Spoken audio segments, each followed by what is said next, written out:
Assalamualaikum warahmatullahi wabarakatuh. Saya Muslimatun dari SMP Negeri 3 Patean, calon guru penggerak Angkatan 9 Kabupaten Kendal.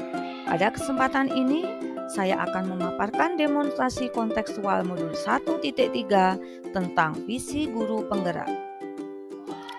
Untuk merumuskan visi guru penggerak, dapat menggunakan pendekatan inquiry apresiatif.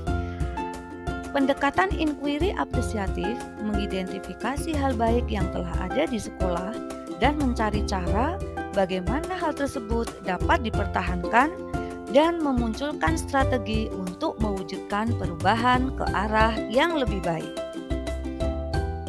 Visi saya adalah terwujudnya siswa yang cerdas berkarakter sesuai profil pelajar Pancasila dan peduli lingkungan. Penjelasan dari visi yang saya pilih adalah yang pertama, cerdas berkarakter.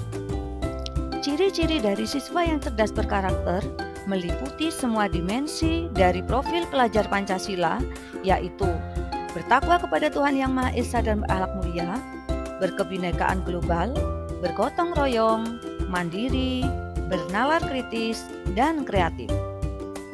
Yang kedua, peduli lingkungan. Artinya mengupayakan lingkungan yang bersih, sehat, dan indah, karena di sekolah saya sebagai sekolah adiwiyata. Pernyataan prakarsa perubahan dari saya adalah mewujudkan pojok baca dan pajangan kelas yang bermanfaat dan berkelanjutan untuk meningkatkan kreativitas siswa sebagai penunjang budaya literasi. Dalam merumuskan pernyataan prakarsa perubahan, saya menggunakan metode ATAP, yaitu awal, tantangan, aksi, dan pelajaran. Yang pertama adalah awal. Sebagian besar anak sudah lancar membaca. Yang kedua, sekolah mempunyai perpustakaan dengan koleksi buku yang banyak. Yang ketiga, sudah ada program literasi dari sekolah, yaitu setiap hari Senin sampai Kamis, 15 menit di awal pelajaran untuk membaca buku, dan untuk hari Sabtu dapat digunakan untuk menuliskan apa yang telah ia baca. Aset yang berikutnya adalah kepala sekolah sebagai motivator, fasilitator, dan supervisor dalam mendukung kegiatan. Aset yang berikutnya, guru sebagai pelaksana utama kegiatan untuk tercapainya sebuah misi. Tantangan.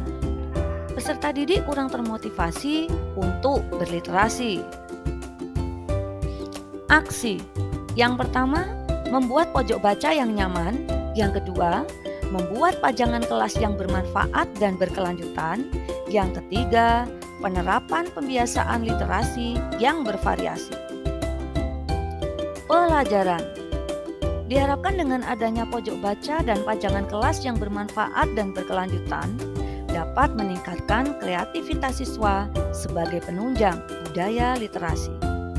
Untuk berubah lebih baik, diperlukan rencana, kolaborasi, sinergi, dan aksi nyata. Untuk dapat melakukan pendekatan inquiry apresiatif dengan baik, langkah yang dilakukan adalah dengan metode Bagja. B. Buat pertanyaan utama. Pertanyaannya adalah, mengapa kita perlu mewujudkan pojok baca dan pajangan kelas yang bermanfaat dan berkelanjutan? Yang kedua, bagaimana mewujudkan pojok baca dan pajangan kelas yang bermanfaat dan berkelanjutan?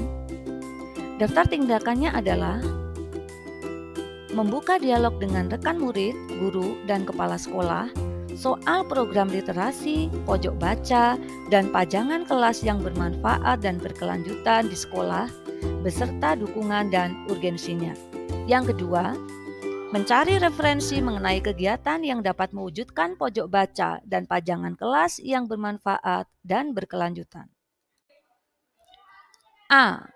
Ambil pelajaran. Pertanyaannya adalah, apa pengalaman menyenangkan dan berhasil yang pernah dialami guru yang membuat pojok baca dan pajangan kelas yang bermanfaat dan berkelanjutan? Yang kedua, apa saja buku bacaan dan pajangan kelas yang disukai anak-anak selama ini?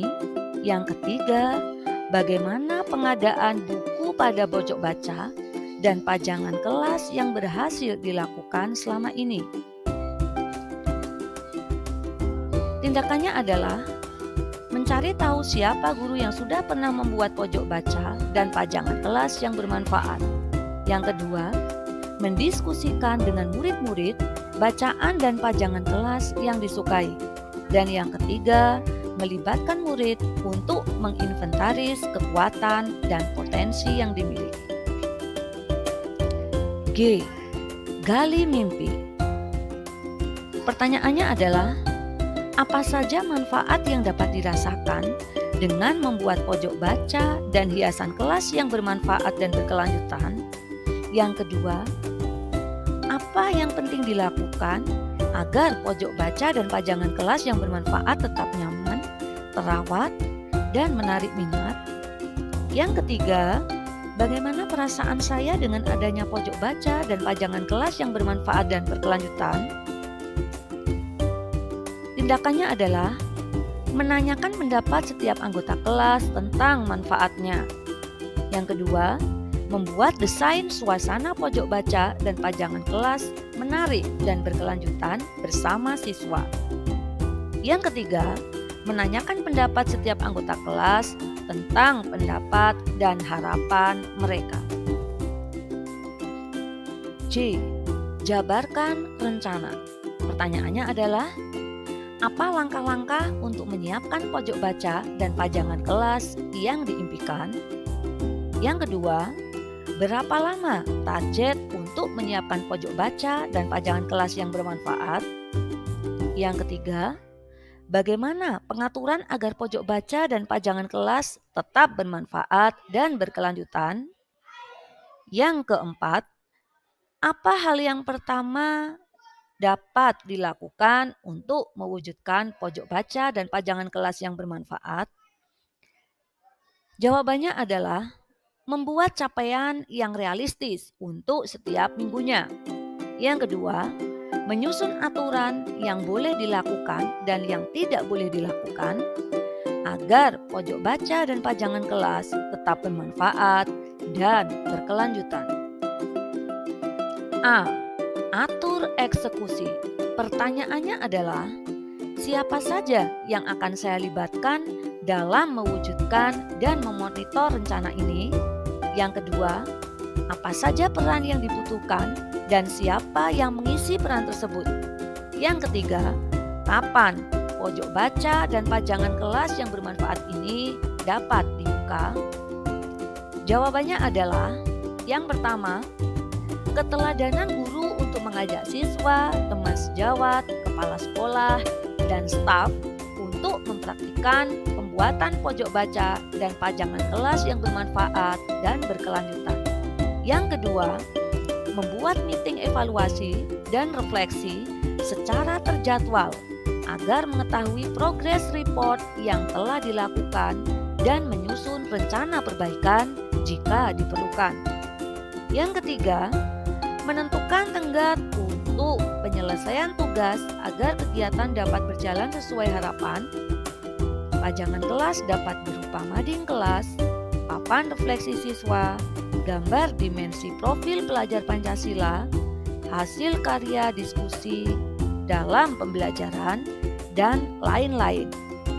Untuk waktu pemasangan pajangan maksimal 2 bulan. Demikian pemaparan visi guru penggerak dari saya. Semoga dengan adanya pernyataan prakarsa perubahan, mewujudkan pojok baca dan pajangan kelas yang bermanfaat dan berkelanjutan, dapat meningkatkan kreativitas siswa sebagai penunjang dari budaya literasi. Semoga bermanfaat. Salam tergerak, bergerak, dan menggerakkan. Wassalamualaikum warahmatullahi wabarakatuh.